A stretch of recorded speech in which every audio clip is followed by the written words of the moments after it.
राम राम।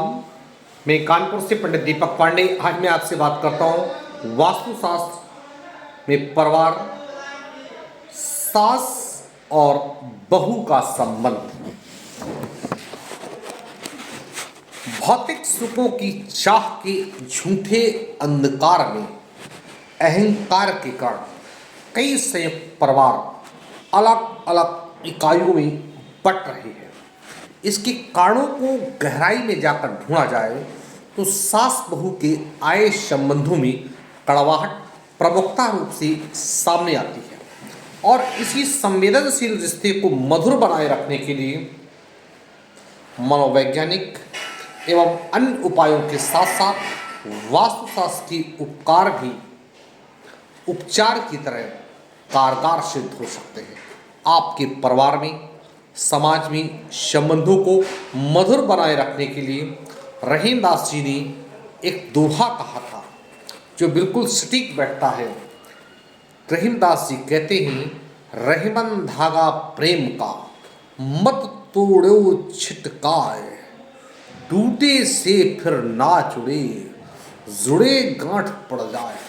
आपके परिवार में ऐसी स्थिति उत्पन्न ना हो कि प्रेम का धागा टूट जाए और जुड़े भी तो गांठ पड़ जाए। एकजुटता बनाए रखने के लिए सास बहू ही नहीं बल्कि देवरानी जेठानी, ननद भौजाई इत्यादि के संबंध भी मधुर होने जरूरी है। इसके लिए आप अपने दैनिक जीवन में वास्तुशास्त्र के कुछ नियमों का प्रयोग करके अपने परिवार में सुख शांति बना सकते हैं। दरअसल वास्तुशास्त्र में परिवार के सदस्यों के शयन संबंधी नियम बताए गए हैं जिनका पालन करके आप रिश्तों में मधुरता ला सकते हैं। आगे बात करते हैं कैसा हो शयन कक्ष। वास्तुशास्त्र के अनुसार यदि परिवार का मुखिया दक्षिण दिशा में शयन करता है और उसकी पत्नी गृहस्वामिनी भी दक्षिण दिशा में शयन करती है तो निश्चित रूप से दक्षिण दिशा में सिर और उत्तर दिशा में पैर करके सोना शुभ माना गया है, क्योंकि आपका शरीर एक छोटे चुंबक की तरह कार्य करता है।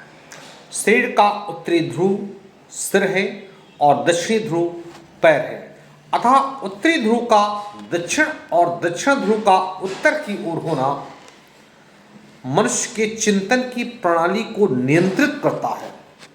मस्तिष्क की एवं शरीर की बहुत सारी रश्मियां विद्युत चुंबकीय प्रभाव से नियंत्रित होती हैं। दक्षिण में स्थिर करके सोना पृथ्वी के विद्युत चुंबकीय प्रभाव से समन्वय बिठाता है।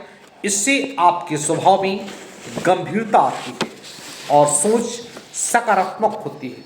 साथ ही साथ दक्षिण दिशा आत्मविश्वास में वृद्धि करके आपकी नेतृत्व क्षमता को भी बढ़ाती है। और यदि दक्षिण दिशा में सिर करके सोने की सुविधा आपके पास नहीं है तो पूर्व दिशा में स्थिर करके तथा पश्चिम दिशा में पैर करके भी आप सो सकते हैं। गृहस्वामी या गृहस्वामिनी या कोई अन्य स्त्री दक्षिण दिशा में शयन या निवास करती है तो वो प्रभावशाली हो जाती है। जो स्त्रियां अग्निकोण में शयन या निवास करती हैं उनका दक्षिण दिशा में शयन करने वाली स्त्रियों से मतभेद बना रहता है। अग्निकोण में युवक और युवती अल्प समय के लिए ही शयन कर सकते हैं और ये कोण अध्ययन और शोध के लिए शुभ होता है।